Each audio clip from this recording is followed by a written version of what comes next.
mas o Flamengo também sofreu até defensivamente bastante nesse jogo. Queria que você pudesse encaixar uma resposta de 2 em 1. Assim. É um momento de, às vezes, ver uma vitória assim, na marra, no bom sentido, pelo que o time tem apresentado, questão física, e também se analisasse esse aspecto defensivo, se eu não me engano, 9º gol em 7 jogos do time principal nessa temporada. Bom, saiu daqui hoje com uma sensação parecida com a do ano passado, uma vitória difícil. Vamos lá? Saiu com uma sensação parecida com o ano passado, uma vitória difícil, um jogo não muito bom. Na verdade, foi um jogo muito difícil. Imaginávamos um jogo, esperávamos com um melhor refino técnico também dos jogadores, mas infelizmente o campo estava em péssimas condições, não ajudou a nossa saída de bola, demorou também a entender o jogo e isso nos levou... Abre aí.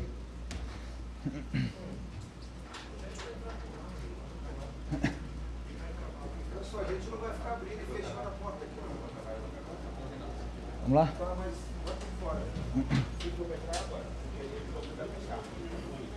Bom, então vamos parar tudo, esperar vocês resolverem aí tudo que vocês têm para resolver. Quando a gente puder, a gente continua. É só ficar alguém lá? Pois é. Na porta. Pode segurança na porta, entrar, tá? Pode segurança na porta. Ninguém mais, tá? Fabinho, não entra mais ninguém. Não, nem bate aqui, tá, irmão? Bora. Vamos lá. Já me perdi onde é que eu estava. Não, isso sim. Não, isso fez com que nossa equipe perdesse muitas bolas, não conseguíssemos sair do nosso campo. E o jogo claramente estava pedindo profundidade.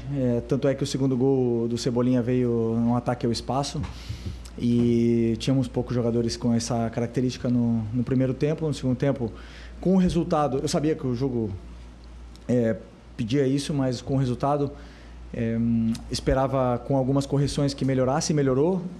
Acabamos tomando o gol no nosso melhor momento do jogo, onde a gente já estava com mais controle, já dominando e controlando todas as ações, e veio num erro nosso, acabamos sofrendo o gol, onde ficou, claro, é um jogo muito aberto, e a partir daí, claro, como eu falei, ganhar era super importante, muito mais fácil corrigir a equipe ganhando do que perdendo, mas sem nenhuma dúvida temos aí muito caminho coisas para corrigir e muito caminho para percorrer. Felipe, boa noite, Laje Dal Fogo da Flamengo TV.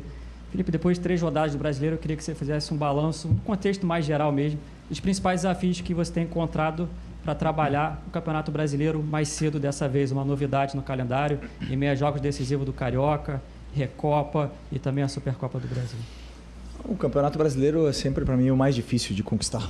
É o campeonato onde tem mais desafios, onde todas as equipes elas te colocam em dificuldades, as viagens, os campos, o tipo de estádio, o tipo de grama muda, tem grama sintética, tem esse campo de hoje, que infelizmente está em péssimas condições. Não era ruim, sempre foi um campo bom, e infelizmente hoje é assim. Então ele te leva a esses desafios, onde também joga com 8, 10 equipes que lutam todo ano para ficar na parte de cima da tabela. Então é um campeonato muito competitivo, e indo jogo a jogo e corrigindo jogo a jogo, e principalmente melhorando a nossa parte física jogo a jogo.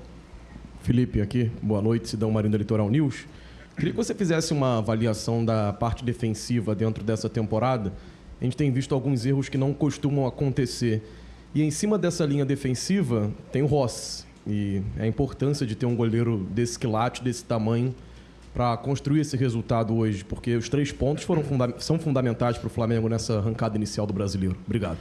Sim, a nossa fase defensiva, por tomar gols, a gente culpa a defesa, mas eu não consigo separar, né? Vai conectado junto com o ataque, vai conectado com o nosso modelo de jogo, com a nossa pressão, todas as fases do jogo, bloco médio, bloco baixo, mas também passa muito pela nossa questão de controlar o jogo com bola, e não estamos conseguindo controlar o jogo com bola como gostaríamos.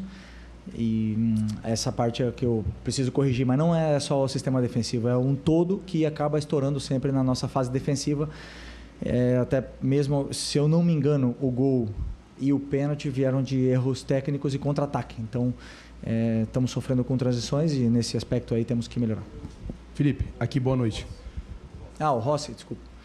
O Rossi vive um momento extraordinário, fez uma temporada incrível ano passado, jogou praticamente todos os jogos, está num grande momento e se espera sempre que o goleiro faça o simples e o seguro, mas quando faz uma atuação dessa temos que sempre reconhecer o nível do momento dele. Aqui agora, boa noite. Felipe, a gente percebe que todos os setores do Flamengo ainda estão ali numa fase de adaptação à temporada. O ataque, às vezes, toca muito errado, a defesa chegando um pouco atrasada. Mas eu queria saber, assim, de você, na sua visão, qual desses setores, defesa, meio e ataque, vai precisar mais da sua atenção nesse início de temporada, principalmente por pouco tempo que você tem para trabalhar agora? Você vai ter 4 dias, depois mais 4 até pegar o Lanús. Mas eu queria saber desses 3 setores, qual você vai ter que suar um pouco mais para poder arrumar e ajeitar. Obrigado. A gente treina todos os setores juntos, depois, claro, existem os treinos setoriais e tudo mais, que eu passo todo o conteúdo sempre durante toda a semana e a nossa evolução é coletiva, né? Sempre penso em corrigir todos os setores do campo. O nosso refino técnico do jogo do Maracanã foi muito melhor com o passar dos minutos, os jogadores foram se soltando, mas a maioria dos jogadores que jogaram aquele jogo não estavam hoje. E como eu falei, o gramado nessas condições, o adversário que nos impôs uma pressão que era difícil de sair, e precisávamos desse refino técnico e também de profundidade, não conseguimos, então isso nos empurrou cada vez mais para perto da nossa área e acabamos sofrendo. Mesmo assim, soubemos sofrer bem no primeiro tempo e fomos com um resultado muito positivo para o segundo tempo, pelos jogadores determinantes que temos. Depois, no segundo tempo, como eu falei, no melhor momento nosso, acabamos tomando esse gol que deixou tudo aberto. Felipe, boa noite. Mauro Santana, do canal Mauro Santana. E queria que você fizesse uma análise do Paquetá, da evolução do Paquetá, mais uma partida. Você que utilizou o jogador num posicionamento diferente contra o Sampaio Corrêa, hoje, muito mais próximo daquilo que você já tinha utilizado nas primeiras partidas. Queria que você fizesse uma avaliação do jogador. Bom, o Paquetá, para deixar claro, né, quando optamos por trazer o Paquetá, sempre pensamos para que ele pudesse jogar na meia. Quando o Paquetá veio, tínhamos 6 volantes. Agora, com a saída do Alan, temos 5. Não precisávamos de volante para esse elenco, não precisávamos dessa posição em concreto, e pensamos nele para meia. Ele está jogando na meia direita. A posição que ele jogou e joga no West Ham, jogou em todos os lugares lugares do ataque, na esquerda, na meia esquerda e na meia direita.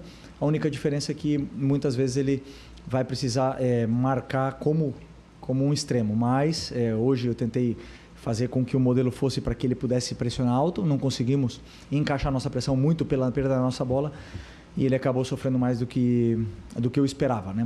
E acabou tocando menos na bola do que eu queria. Mas é isso, uma evolução constante, ele vai se soltar, o jogador com uma qualidade tremenda e eu tenho certeza que ele vai voltar ao nível dele. Boa noite, Felipe. Léo José do Coluna do Fla. Ainda seguindo nessa questão do Paquetá, tanto no West Ham quanto na seleção, o Paquetá ele jogou ali de segundo volante, tendo todo o ataque de frente para ele, um cara que tinha toda a visão de jogo. E, inclusive, foi dessa forma que ele jogou contra o Sampaio, né? Hoje ele jogou pela direita, fazendo essa função de ponta que você, inclusive, falou que ele volta para marcar algumas vezes. Como que você enxerga como que você faz essa comparação? O Paquetá ele é melhor jogando de frente para os companheiros de ataque ou atuando pela ponta? Não, ele não joga de ponta, ele joga de meia. É claro, ele marca de ponta, que é diferente. Ele joga de meia comigo, como se fosse na mesma função que ele jogava no West Ham, que era como um interior, um meia no 4-3-3. Simplesmente que desse lado hoje tínhamos o Royal como o jogador na ala, né? E como eu repito, eu jogo com 2 volantes lado a lado normalmente e não precisávamos de volante, precisávamos de meia e ele foi escolhido para vir aqui como meia. Professor Felipe, boa noite. Ícaro Caldas. Queria que você explicasse um pouco sobre o Vitória hoje veio com linha de 4 no 4-3-3 e o Kaique marcando individual no Arrascaeta. Você esperava isso? Você não esperava? No bloco baixo, Vitória continuava fazendo sua linha de 5. Você foi surpreendido ou não? E quais dificuldades que o Vitória fez para a sua equipe? Obrigado. Bom, esperava a linha de 5, esse 5-2-3, 5-4-1 do Vitória. Esperava que fossem menos pressionantes, foram bem impressionantes, até mesmo pelas condições do campo. Eu acho que isso deu certa confiança para eles saltarem mais na pressão. E sempre o Arrasca joga com marcação individual praticamente o ano inteiro. E tentamos sempre dar soluções para essa marcação que eles fizeram.